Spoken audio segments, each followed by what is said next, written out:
Bonjour à tous et bienvenue sur minimachine.net. Alors aujourd'hui on va pas parler de mini-machine, enfin si, on va parler de mini-machine, mais pas dans le sens auquel on l'entend d'habitude sur le site.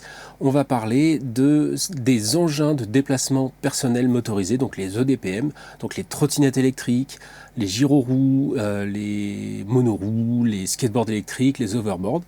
Ça va être pénible, ça va être long, ça va être en plusieurs épisodes pour des raisons techniques, mais il me semble que c'est important d'essayer de faire un suivi de tout ça de la manière la plus exacte possible, avec un petit peu de recul dans l'histoire, pour comprendre ce qui nous arrive avec les EDPM et ce qui va nous arriver dans le futur.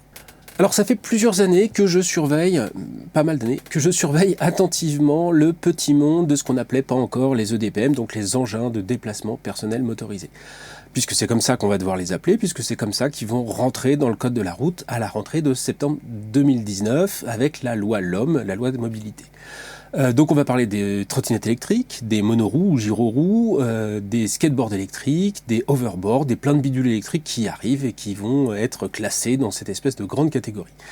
Tous ces bidules électriques qui font pas mal l'actualité ces derniers temps, avec une explosion due au free floating des trottinettes électriques qui ont été lâchées dans toutes les grandes villes du monde, et des usages qui en découlent, puisque les gens, comme il y a ces engins à disposition, ils les utilisent. Donc il y a eu pas mal de micro-trottoirs, pas mal de faits divers, pas mal de suivis, des accidents très graves puisqu'il y a eu des morts, des tensions entre piétons, entre automobilistes, entre cyclistes, entre tous les usagers de la voie publique, et tout ça dans un espèce de boom qui a eu lieu donc cette année chez nous, un petit peu l'année dernière, mais surtout depuis le début de l'année.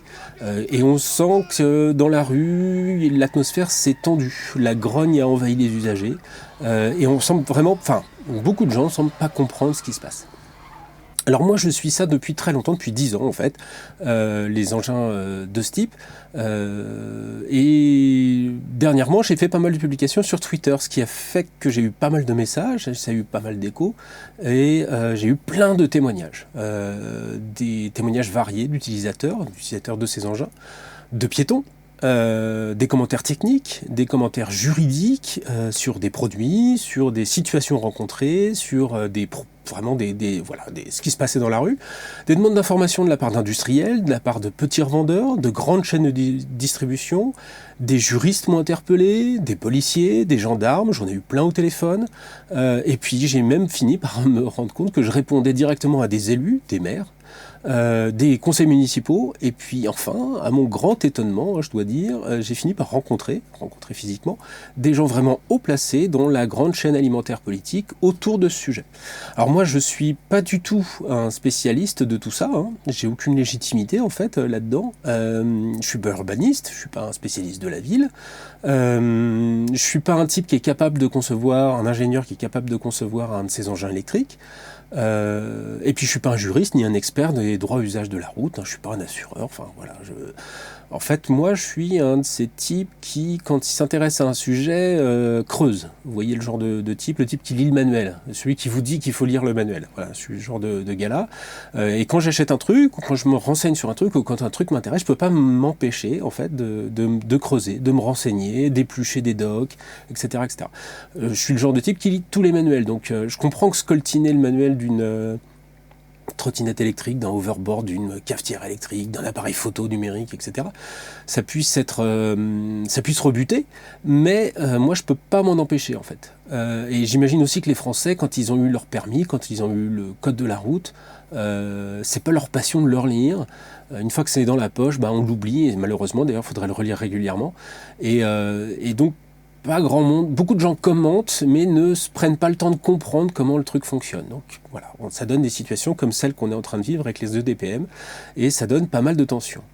Et alors moi, quand j'ai commencé à m'intéresser aux véhicules électriques, je me suis mis à lire donc tout ce qui me passait sous la main. Et comme ça date pas d'hier, puisque j'ai commencé en 99, j'ai carrément pu assister à la naissance de tous ces véhicules électriques, du côté artisanal des débuts au côté industriel d'aujourd'hui. Donc moi j'ai commencé ma veille en 99 avec les vélos électriques. Ça s'appelait pas les vélos à assistance électrique à l'époque, pas du tout même, puisque c'était des vélos complètement artisanaux, 100% artisanaux, qui allaient à fond avec des trucs complètement dingues. Bon bref, ça m'intéressait, donc je me suis intéressé à ça. Et puis de là découlait une petite passion pour les skates électriques qui sont apparus dans la foulée, et puis ces dernières années les trottinettes électriques. Alors perso, je suis un piéton assidu, je suis le genre de mec qui, quand il y a 1 kilomètre à faire ou 2 kilomètres, je les fais à pied. Je suis également un cycliste assidu, je possède plusieurs vélos, dont un vélo à assistance électrique. Je suis aussi un skateboarder, parce que ça a été ma première passion. J'ai plein de skates, beaucoup trop même, des électriques et des non électriques. Et puis j'ai des trottinettes aussi, j'en ai trois trottinettes électriques.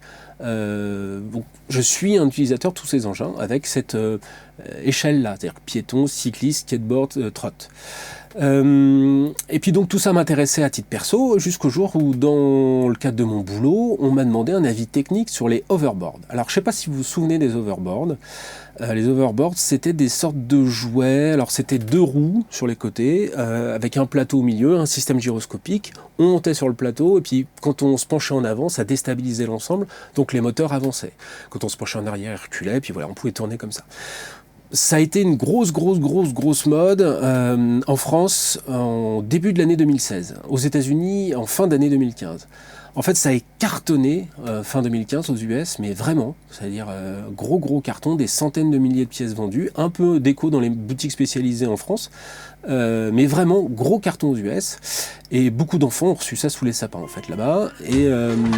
Et du coup, à la rentrée de 2016, enfin à la rentrée. Début 2016, beaucoup de marques m'ont contacté pour me demander un retour technique sur ces hoverboards. C'était des trucs chinois. Et donc moi j'ai potassé le truc, ça fait partie de mon job.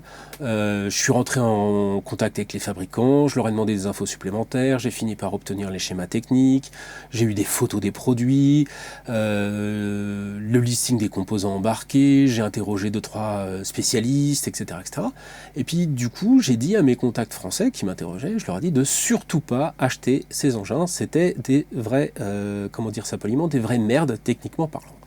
Alors déjà à l'époque sur Twitter, moi j'en mettais une bonne couche pour dire tout le mal que je pensais de ces machines, de dire de surtout pas y aller, que c'était très dangereux, que technologiquement et écologiquement c'était des, comment dire ça poliment, des catastrophes. Voilà. À la différence des trottes, des trottinettes électriques, des skates électriques et autres gyro-roues qui nous concernent aujourd'hui, les hoverboards c'était considéré comme des jouets à cause de leur performance et puis à cause de la façon dont ils étaient catalogués en fait. Ça n'empêchait pas que c'était des jouets très préoccupants technologiquement parlant, mais c'était des jouets, donc ça passait largement sous le radar du législateur. Les jouets, c'est pas considéré comme des véhicules, donc c'est pas traité de la même manière. Mais n'empêche, donc il y avait des batteries très polluantes pour commencer. Dans le meilleur des cas, on avait une électronique très limite en termes de sécurité. Pour tout vous dire, c'était des engins qui étaient vendus en sortie d'usine $50 à peu près, et qui allaient être revendus en France entre 149 et 249 €. Voilà. Donc grande surface notamment, c'était un peu le business, puis la grande distribution. C'était des jouets, pendant que tout le monde envisageait de les vendre en France, pour suivre la mode, et ben ils étaient dans le même temps purement et simplement retirés du marché US. En fait, tous les gens qui avaient vendu ça aux US avaient décidé d'arrêter. Amazon, rappel massif, tous les magasins physiques, donc Best Buy, Target, Walmart, Toys R Us.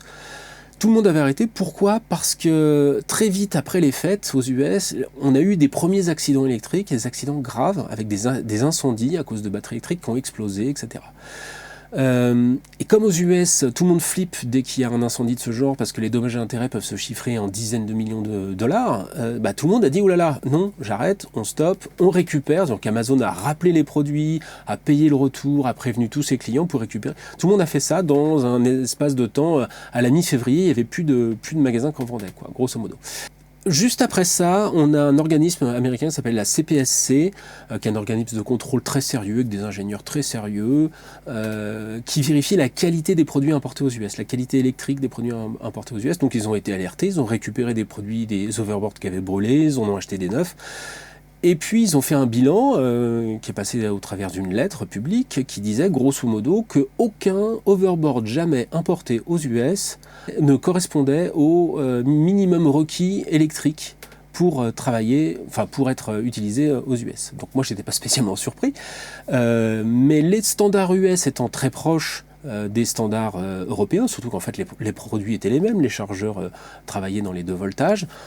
Eh ben, logiquement, en France, on aurait dû s'inquiéter un petit peu. Hein. On aurait dû se dire, bon, il y a peut-être un petit risque, ça brûle là, aux États-Unis, il n'y a pas de raison que ça brûle pas de ce côté de l'océan.